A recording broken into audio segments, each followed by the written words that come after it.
Olá, meus irmãos, vamos continuar a nossa análise da primeira carta de Paulo aos Tessalonicenses. E nas últimas aulas nós estamos ainda no capítulo 2 aqui dessa carta do apóstolo Paulo, ok? Eu quero com vocês lembrar um pouco do que a gente já viu até aqui e então nessa aula encerrar a análise do capítulo 2. O esboço da sessão vocês já viram várias vezes, mas é bom sempre lembrar. O capítulo 2 está localizado nessa grande sessão, nessa primeira grande sessão do livro de Tessalonicenses, onde o apóstolo Paulo dá recomendações e explicações pessoais. Isso vai do versículo 2 até o capítulo 3, ok? Então nessa sessão é onde o apóstolo Paulo ele dá um tom mais pessoal para a sua carta. Na segunda parte, ele vai dar um tom mais teológico, uma abordagem mais teológica para a sua carta, ok? Nessa parte é onde o apóstolo Paulo vai lidar com um dos propósitos da sua carta, que é continuar estimulando aquela igreja em Tessalônica a manter-se firme diante das perseguições, a manter-se firme diante das dificuldades colocadas sobre eles, sobre esses novos cristãos ali naquela região, inclusive como lidar com as acusações que eram feitas contra o apóstolo Paulo, ok? Então, nos versículos 2 a 10, o apóstolo Paulo faz uma espécie de ações de graças, de oração pelos tessalonicenses, enfatizando aqui o louvor pela salvação deles, por eles terem recebido o Evangelho e manifestado isso através de uma transformação de vida. Depois, então, no capítulo 2, versículos de 1 a 16, que é onde nós estamos, nós temos aqui o apóstolo Paulo fazendo algumas explicações pessoais, fazendo uma espécie de defesa pessoal, ok? E na próxima aula, então, é que nós vamos concluir o capítulo 2, mas o finalzinho do capítulo 2 já tem mais relação com o capítulo 3, ok? Então vamos nos lembrar aqui do que a gente já viu do capítulo 2. Eu lembro de ter afirmado a vocês que essa seção do capítulo 2 ela é centrada nessa palavrinha, ou no conjunto de palavras que envolve saber. Depois ele fala de recordar, certo? Depois ele fala de sois testemunhas. Então aqui no versículo 9 ele fala de recordar, versículo 10 ele fala de ser testemunha, versículo 11 ele fala de saber, e essa é a ideia aqui no capítulo 2. O apóstolo Paulo, em sua defesa, vai apelar àquilo que os tessalonicenses já sabiam e que agora deveriam recordar a respeito dele e de seus companheiros, ok? E ele dá então uma série de argumentos em sua defesa. Primeiro ele fala que o período em que ele esteve lá não se tornou infrutífero. Segundo, ele fala que o ministério que ele teve lá foi às custas de muita coragem, de muita ousadia. Em terceiro lugar, aqui nos versículos 3 e 4, ele fala da sua motivação, que a sua motivação ela não era uma motivação ruim, que Deus já havia provado a sua motivação por meio de testes, e Paulo e seus companheiros foram aprovados. As motivações dele já haviam sido aprovadas. No versículo 4 explica isso. Versículos 5 e 6, o apóstolo Paulo fala também que ele jamais sinalizou que tinha algum intuito ganancioso. A sua linguagem, a sua forma de pregar jamais demonstrou que ele tinha algum intuito ganancioso. Versículos 7 e 8, o argumento de Paulo é que, ao invés de exigir o direito de receber o sustento da parte deles, o apóstolo Paulo e seus companheiros, na verdade, se doaram aos seus companheiros. E isso é mais um argumento que mostra a integridade de Paulo, o seu desejo de doar-se, não de receber da parte deles. No versículo 9, o apóstolo Paulo lembra a eles do fato de que ele trabalhava. Então, outro argumento que pesava em favor de Paulo é que o apóstolo Paulo não dependia financeiramente deles e trabalhava para conseguir o seu sustento. Então ele não poderia ter nenhum intuito ganancioso, nenhum desejo financeiro por trás da sua pregação, já que o seu dinheiro ele conseguia através de trabalho.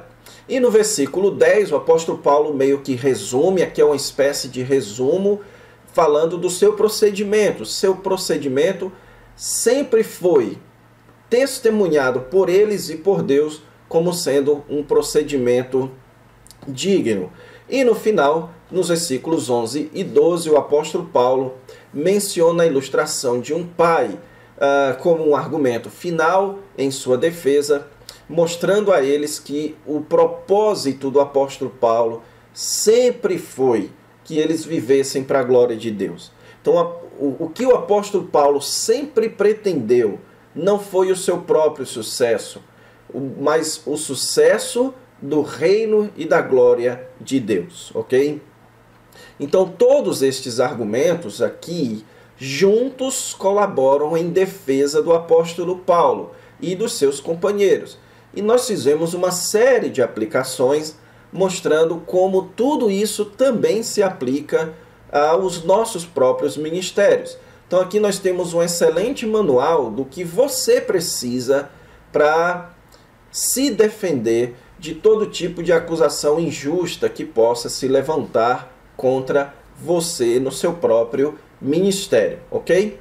Restou para nós, então, analisar os versículos 13 ao versículo 16, ok? Então, nessa aula nós vamos analisar esses 4 versículos. Vai ser uma aula relativamente mais curta, então. E então, na próxima aula, a gente avança para uma próxima sessão do livro de Tessalonicenses, ok? Então, note aqui que o versículo 13, ele vai retomar o assunto do início da sessão, que é no capítulo 1, versículo 12. Note que ele fala que ele tem uma outra razão de dar graças a Deus. Então aqui o apóstolo Paulo vai retomar as suas ações de graças, ok? Que é o tema ali da primeira sessão, pelo menos do comecinho de Tessalonicenses. O que significa isso? Que agora o apóstolo Paulo ele vai deixar de falar um pouco em sua defesa para falar agora em defesa dos seus ouvintes, ok? Então, lembre-se que o propósito do apóstolo Paulo aqui, nessa primeira parte do livro de Tessalonicenses, é fazer uma espécie de motivação dos seus ouvintes ou dos seus leitores ou do povo de Tessalônica, ao mesmo tempo que o apóstolo Paulo se defende. Então ele começou fazendo essa motivação direcionada a como eles receberam o evangelho no capítulo 1. Depois, no capítulo 2, Paulo passa a uma defesa pessoal. E agora, no versículo 13, ele retoma a forma como eles receberam o evangelho, certo? Então, note que o versículo 13 fala a respeito de recebimento da palavra. Só que enquanto lá na primeira sessão a ênfase é que a forma como eles receberam era uma expressão da sua eleição, então naquela primeira parte o apóstolo Paulo estava motivando eles através do fato de enfatizar a salvação e a eleição deles. Depois Paulo faz uma defesa e ele volta então a uma defesa dos seus leitores, agora enfatizando um outro aspecto relacionado a como eles receberam a palavra de Deus. E este aspecto aqui nos versículos 13 a 16, agora vai estar relacionada ao que Paulo acabou de falar em sua própria defesa. Deixe-me explicar a vocês. Nessa sessão, até o versículo 12 do capítulo 2, até o versículo 12 do capítulo 2, onde o apóstolo Paulo faz a sua defesa, ele está se defendendo contra os seus acusadores, contra os seus próprios perseguidores. Pessoas que estavam fazendo ou disseminando uma imagem negativa e errada e injusta a respeito de Paulo. Essas mesmas pessoas também estavam perseguindo a igreja em Tessalônica, ok? Então, o apóstolo Paulo agora vai falar, ou vai defender os seus leitores em relação a estes perseguidores, as acusações destes e as perseguições destes próprios perseguidores, ok? Então, qual é a defesa que o apóstolo Paulo faz? No versículo 13, ele afirma que, tendo vós recebido a palavra que de nós ouvistes, que é de Deus, acolhestes não como palavras de homens, e sim como em verdade é a palavra de Deus. Então note a construção da linguagem aqui do apóstolo Paulo. Veja que ele fala que eles, então veja, vocês receberam a palavra de Deus que de nós ouvistes. Ok? Então ele fala, vocês ou vós receberam de nós. Então quem pregou a palavra a eles? Foram Paulo e seus companheiros. Mas Paulo faz questão de enfatizar que essa palavra, embora pregada por eles, é palavra de Deus. Então eles receberam aqui, veja, a palavra de Deus proclamada por Paulo e seus companheiros. Se você voltar um pouquinho, certo? Até aqui no versículo 2, ele fala de anunciar o evangelho de Deus. Então, como é muito comum nas cartas de Paulo, certo? E na própria linguagem do apóstolo Paulo, essa semelhança entre a palavra de Deus como o evangelho de Deus, ok? Então é muito comum que o apóstolo Paulo faça esse jogo de palavras entre a palavra de Deus, o evangelho de Deus, ok? Então, quando ele fala aqui que eles receberam a palavra de Deus, é a pregação a respeito do Senhor Jesus Cristo. Então, a pregação dos apóstolos era a pregação do evangelho, era a pregação da palavra de Deus. Agora, o papel dos apóstolos foi pregar. O papel de vocês, aqui do vós, foi acolher. Então, eles acolheram, mas não como palavras de homens. Então, aqui você tem o de, que expressa origem, que expressa uma espécie de autoridade. Ou seja, muito embora a pregação fosse de Paulo e de seus companheiros, eles receberam essa pregação não como se a autoridade dela fosse de Paulo e de seus companheiros, e sim uma palavra vinda de Deus. Aqui ele menciona, certo? Então note que não é palavra de homens, mas palavra de Deus. Então qual é a defesa que o apóstolo Paulo está fazendo aqui? É que o povo de Tessalônica recebeu a pregação de Paulo e de seus companheiros, mas não como sabedoria humana. Eles reconheceram e creram que aquilo que eles estavam pregando era de fato a palavra, o evangelho vindo de Deus. Então alguém já disse que o evangelho não é algo que o homem inventaria se quisesse, e mesmo se o homem quisesse, ele não conseguiria inventar o evangelho. Então a proclamação do evangelho para um eleito de Deus, ou para alguém que recebe o convencimento da parte de Deus por meio do Espírito, ele logo percebe que aquilo não é uma mensagem humana, não é uma opinião humana. A diferença, então, dos seguidores de Paulo ou dos seguidores do Evangelho é que eles não seguiam homens, mas seguiam uma palavra divinamente inspirada, uma palavra com autoridade divina. Então esse é o ponto central da defesa. Eles eram seguidores de palavras oriundas da autoridade de Deus, ok? E isso, irmãos, tem uma implicação muito forte para as nossas vidas, especialmente na apologética e especialmente na pregação do Evangelho. A gente precisa entender que a palavra de Deus, ela não é apenas ou meramente mais uma opção que existe no mercado, digamos assim, para que as pessoas creiam. A gente não pode apresentar o Evangelho como sendo a melhor opção, ok? Então a gente não pode apresentar o Evangelho como sendo uma proposta humana para melhorar a vida das pessoas. Não. A mensagem do Evangelho, ela é a única opção verdadeira, porque ela é oriunda de Deus, ela possui autoridade divina. Então, qual a diferença da pregação do Evangelho para o Evangelho de Allan Kardec, para o Evangelho de Buda, digamos assim, para o Evangelho de Maomé, para todas as propostas religiosas? É uma diferença essencialmente de autoridade.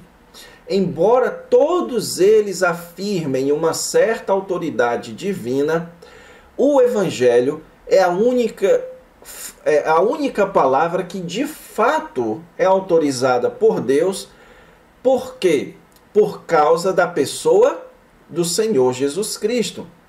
Então, Deus mesmo nos entregou o Evangelho na pessoa do Senhor Jesus Cristo, ok? Então, esse é o ponto de defesa de Paulo. Eles estavam crendo na verdade. Então, eles não deveriam se acovardar, porque eles tinham a verdade.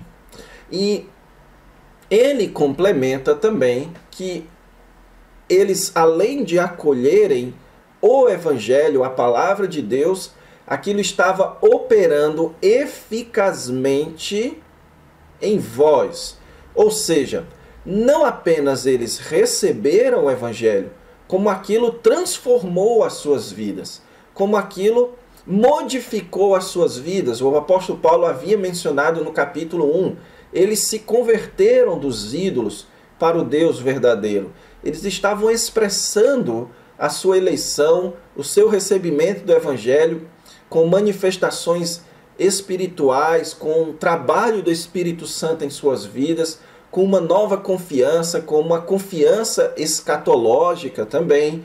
Então, a palavra de Deus estava transformando eles. Então, não era apenas uma questão racional. Quando eles acolheram o Evangelho, isso não foi apenas uma concordância que aquilo era verdade. Foi também uma experiência existencial. A existência deles mudou. O Evangelho operou e transformou eficazmente a vida deles, ok?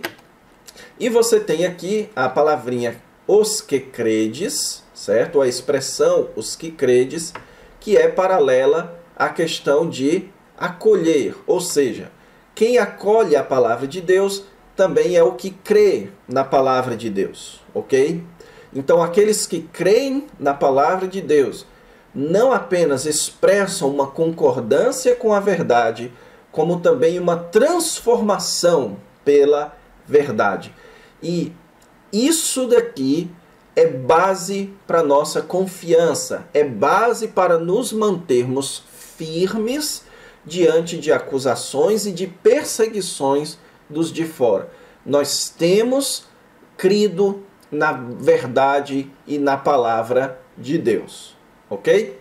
E dos versículos 14 a 16, então, o apóstolo Paulo tenta motivá-los, animá-los, mostrando como aquele momento que eles estavam passando já haviam sido experimentados pelos primeiros cristãos na Judéia. Então, a Judéia, lembre-se, é aquela região no sul de Israel, onde ficava a cidade de Jerusalém.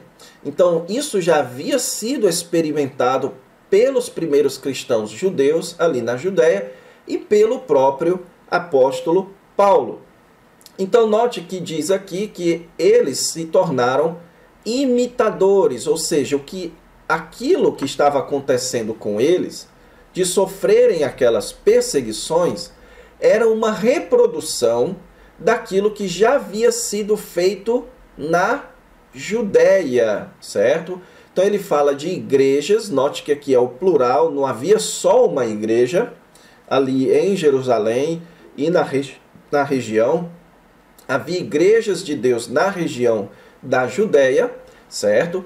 Que também padeceram. Então, o povo de Tessalônica estava padecendo, e o apóstolo Paulo então diz que eles estavam padecendo porque receberam a palavra de Deus, assim como o povo da Judéia. E que eles estavam padecendo por parte dos vossos patrícios. A palavrinha patrício, irmãos, na língua grega, ela tem a ideia de conterrâneos, certo? Então, vou colocar aqui abreviado, conterrâneos. Então, eles estavam sofrendo dos próprios conterrâneos ali de Tessalônica. Assim como os judeus de Jerusalém, que haviam se convertido, estavam sendo perseguidos pelos próprios judeus. Agora, os gentios, os novos convertidos ali em Tessalônica, estavam sendo perseguidos pelo seu próprio povo, ok? Então, note que é isso que o apóstolo Paulo está dizendo aqui, que eles estavam sofrendo as mesmas coisas que os primeiros cristãos sofreram dos judeus. Então, os primeiros judeus convertidos sofreram do seu próprio povo. Agora, eles também estavam sofrendo do seu próprio povo. E então, agora, a partir do versículo 15, o apóstolo Paulo vai elaborar um pouco a respeito dessa perseguição que foi implementada sobre os crentes em Jerusalém a respeito dos judeus, ok? Então é importante que a gente saiba que, muito embora o apóstolo Paulo tenha em mente como perseguidores do povo de Tessalônica o próprio povo romano, o próprio povo da cidade de Tessalônica, mas o apóstolo Paulo sabe também da interferência judaica naquela região. Ele mesmo havia sido perseguido pelos judeus na cidade anterior, que foi a cidade de Filipos, e ele sabe da forte influência judaica nas perseguições dos cristãos ali na região da Macedônia, ok? Então, provavelmente por isso que o apóstolo Paulo vai tirar um tempo para falar a respeito dos judeus. Uma outra razão também que ele vai falar aqui a respeito dos judeus é porque ele está citando aqui, fazendo um paralelo entre o exemplo do povo de Tessalônica, dos crentes de Tessalônica, a semelhança dos crentes de Tessalônica com os crentes de Jerusalém. Então, assim como os crentes de Tessalônica estão sofrendo perseguição pelos seus conterrâneos, assim também os crentes de Jerusalém sofreram perseguição pelos seus conterrâneos. Então, isso nos leva a crer também que aquilo que aconteceu e que acontecerá com os judeus que perseguiram os cristãos em Jerusalém, também há de acontecer com aqueles que estão perseguindo os crentes em Tessalônica, ok? Então nós vamos ver, especialmente em 2 Tessalonicenses, onde o apóstolo Paulo vai referir-se a uma espécie de vingança no dia da ira, no dia da vinda de Jesus contra aqueles que estavam perseguindo os crentes em Tessalônica. Então, o que é isso que o apóstolo Paulo fala a respeito dos judeus? Então, ele começa aqui no versículo 15, falando os quais, ou seja, ele vai falar a respeito dos judeus, ok? Então, ele faz uma pequena lista de crimes dos judeus, pequena lista de pecados graves envolvendo perseguição vindo por parte dos judeus, ok? Então, eles mataram o Senhor Jesus, eles mataram os profetas, isso, o matar aqui está oculto, eles também perseguiram e não agradam a Deus e são adversários.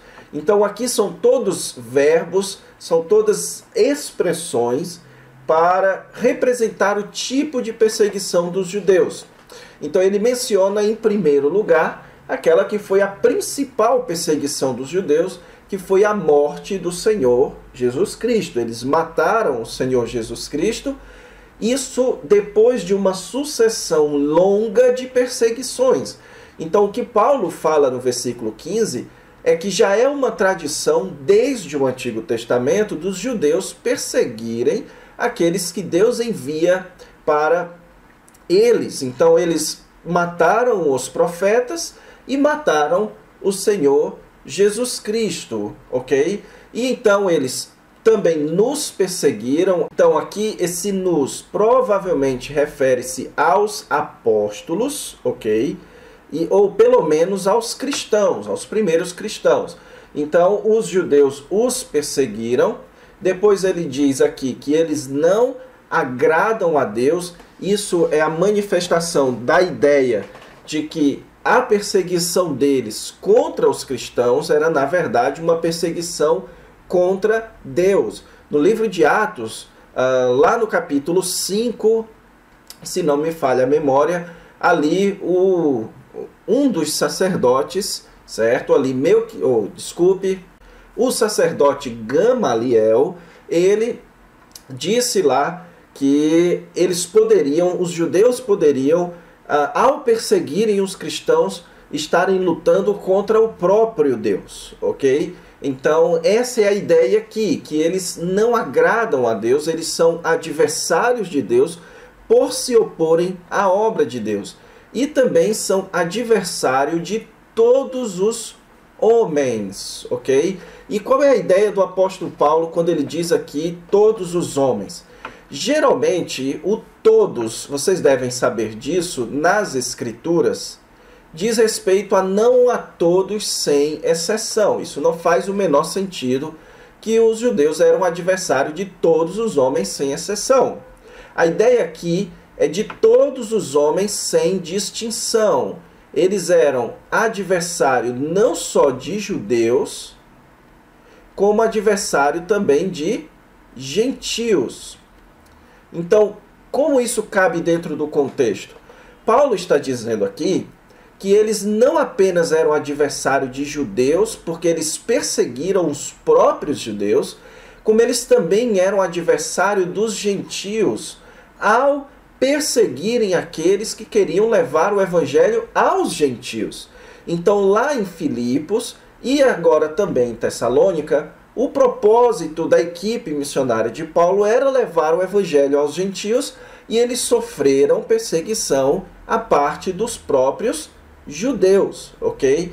Então os judeus eram adversários não apenas do seu próprio povo que havia crido, como também querendo impedir que os próprios gentios, que não eram judeus, poderiam receber o evangelho, ok? E é exatamente isso que o versículo 16 ele vai começar mencionando. Eles são adversários de todos os homens, a ponto de nos impedirem de falar aos gentios para que estes sejam salvos. Então, note aqui o argumento do apóstolo Paulo. Eles não apenas perseguiram o seu próprio povo, os judeus. E os judeus, eles eram extremamente nacionalistas, extremamente individualistas. Então, na teoria, eles não deveriam se preocupar com aquilo que os gentios crescem. Tanto é que os gentios sempre foram idólatras, politeístas, e isso nunca trouxe indignação para os judeus, a menos quando os romanos, ou os gentios, os macedônios, tentaram impor isso aos judeus. E aí causou um problema. Mas agora o que estava acontecendo é que os judeus estavam querendo impedir o apóstolo Paulo de pregar aos gentios. Eles estavam querendo impedir que os gentios recebessem o evangelho. E o grande problema aqui, irmãos, é que não apenas eles perseguiam os judeus, como eles também queriam evitar a salvação de outras pessoas. Eles não apenas não queriam que o apóstolo Paulo e sua equipe fossem luz para os judeus, como eles também queriam extinguir a luz deles para os gentios. Por isso que a conclusão que o apóstolo Paulo traz aqui no versículo 16 é que eles estavam então enchendo a medida, aqui no versículo 16. Essa ideia, irmãos, ela é uma ideia encontrada já no Antigo Testamento. Lá em Gênesis, capítulo 15, versículo 16, essa ideia já existia, falando lá dos amoritas, que a iniquidade dele ainda não havia sido completada. A ideia é como se Deus tivesse um certo limite, onde ele vai esperando que a medida da iniquidade seja completa aqui, ok? Então essa ideia é uma ideia também que foi usada também pelo Senhor Jesus Cristo lá em Mateus capítulo 23, versículo 32, quando o Senhor Jesus Cristo fala que eles estavam enchendo a medida dos seus pais. Então a ideia aqui é que os judeus, historicamente, estão enchendo a medida dos seus pecados. E que vai chegar um dia em que o limite de Deus chegará. Vai chegar um dia em que essa medida ficará totalmente cheia, e então Deus haverá de julgar o seu povo, ok? E então o apóstolo Paulo conclui dizendo: a ira, porém, sobreveio contra eles definitivamente. Esse é um texto que não é tão fácil assim de se interpretar. Existem basicamente 4 interpretações sobre o que o apóstolo Paulo está querendo dizer aqui com a ira sobreveio contra eles definitivamente. Literalmente, lendo o texto grego, a tradução seria que a ira veio sobre eles até o fim, ok? Então essa é a tradução literal dessa expressão definitivamente, é até o fim. Então a ira veio sobre eles até o fim. Alguns acham que isso se refere à destruição de Jerusalém, que estava prestes a acontecer ali no ano 70. Outros falam que aqui o apóstolo Paulo tem em mente o fato de Deus ter se voltado contra os judeus para então formar a igreja. Ou seja, agora o relacionamento de Deus com os judeus já não era mais um relacionamento de amor como era no Antigo Testamento. Deus então rejeitou os judeus para formar a igreja, que é a união do remanescente judeu e gentil. Outros acham que aqui refere-se à ira que existe sobre qualquer descrente, como diz lá em Efésios capítulo 2, ok? E outros acham que a ira aqui é escatológica, que aqui diz respeito à ira futura que vai sobrevir sobre os judeus, ok? Bem, nós não temos como fazer um tratado longo sobre isso daqui, certo? Mas eu penso que a melhor opção aqui, certo? Agora eu vou dar a minha opinião quanto à interpretação, é a segunda opção, ok? Aqui, irmãos, o que nós temos é a manutenção de uma ideia que também já existia no Antigo Testamento e que foi mantida no Novo Testamento, que os judeus eles estariam em um estado de ira diante de Deus até que chegasse o dia da sua redenção. Você tem essa ideia, por exemplo, lá no livro de Oséias, onde é dito lá: chamarei a povo a não meu povo, e depois é apresentada a ideia de redenção. Em Lucas capítulo 21, versículo 9, é dito lá que quando eles ouvirem falar de guerras, de tumultos, que eles não ficassem assustados, porque era necessário que tudo isso acontecesse até a chegada do fim. Um outro texto que fala sobre isso no versículo 23 do próprio capítulo 21 do livro de Lucas. Então deixe-me abrir aqui para ler para vocês. Diz o seguinte: que ai das mulheres que estiverem grávidas e que estiverem com filhos pequenos naqueles dias, porque será um tempo de grande ira sobre o povo.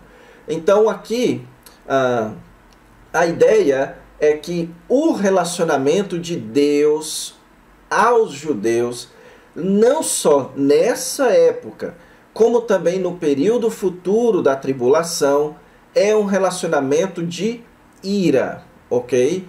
Então isso condiz com o que o apóstolo Paulo vai ensinar em Romanos, capítulos de 9 a 11, em que Deus agora pegou aqueles que eram vaso de misericórdia e vaso de ira. Então os judeus estavam em um estado de vasos de ira no presente momento. Eles estão endurecidos diante de Deus até completar-se o tempo dos gentios, que no livro de Marcos e também no livro de Lucas é colocado como sendo o período do fim. Então, durante esse período e também no período da tribulação, o relacionamento de Deus com eles é de ira, até que se complete a medida dos seus pecados e até que se complete o tempo dos gentios. Então, no fim, Israel será salvo. Deus, então, vai restaurar o seu relacionamento com a nação de Israel. Então, essa é a minha forma de pensar a respeito dessa expressão, que a ira veio sobre eles até o fim, ok? Então é isso, irmãos. Essa é a nossa análise aqui até o versículo 16, ok? Na próxima aula, então, a gente avança na análise de 1 Tessalonicenses. Fiquem com Deus e até lá.